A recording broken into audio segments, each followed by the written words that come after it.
Mnuchin today confused the annual federal deficit, which runs at about $600 billion, with the national debt.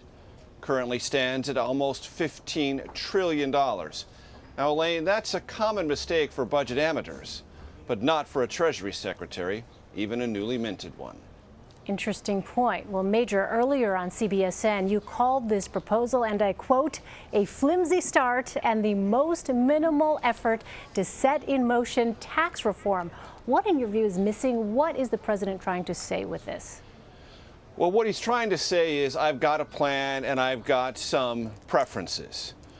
He doesn't really have a plan, but he has some general preferences. And if you take what administration officials said at face value, that this is the product of weeks and weeks of meetings and preparation and planning, it's hard to find that in the underlying details.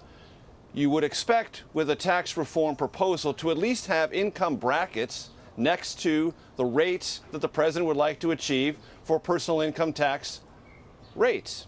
That's not there. You'd like a revenue projection. You'd like growth projections.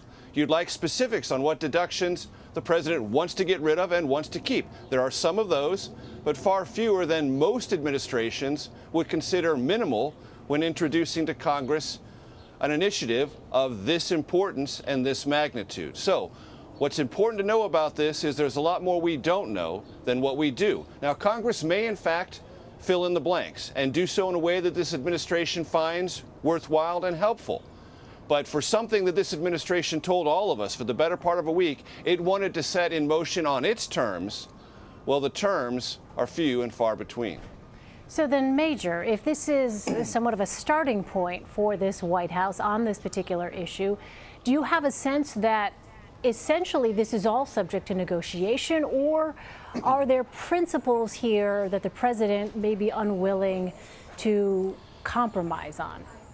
Well, if you're going to look at principles, one thing the president has said and his economic advisors have said is this should generate economic growth, bring in what it calls trillions of dollars in revenue held overseas by multinational corporations who don't want to bring it back because they don't want it taxed at the current 35% corporate tax rate. Bring that money back, simplify the code on the personal income tax side, and create more jobs. Those are all principles.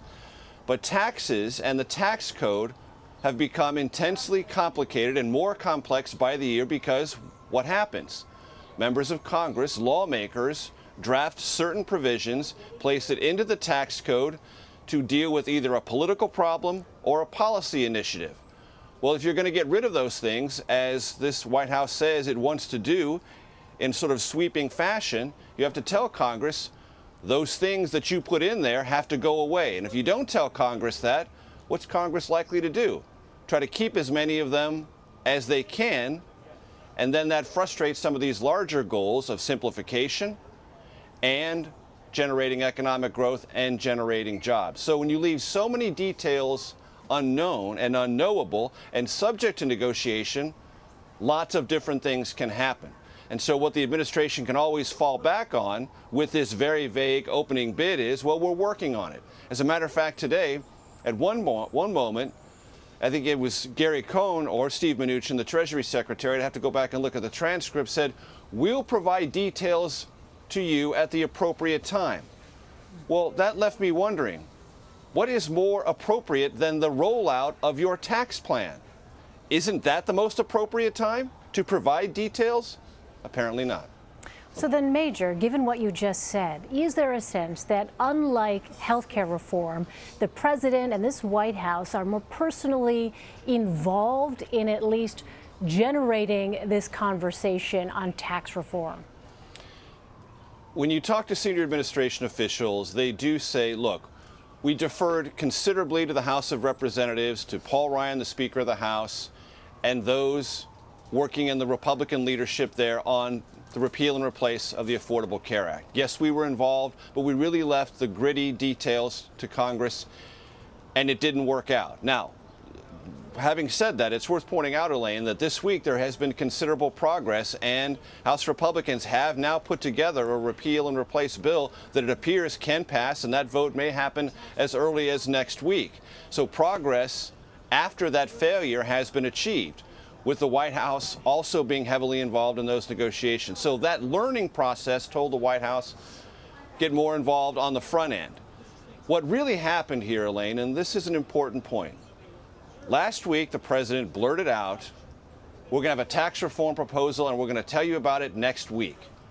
And that took not only people within the senior levels of this White House and the Treasury Department by surprise, it also took Republican members of Congress by surprise. And to meet that surprising new deadline thrown into the mix improvisationally by the President of the United States, a lot of people had to put something together.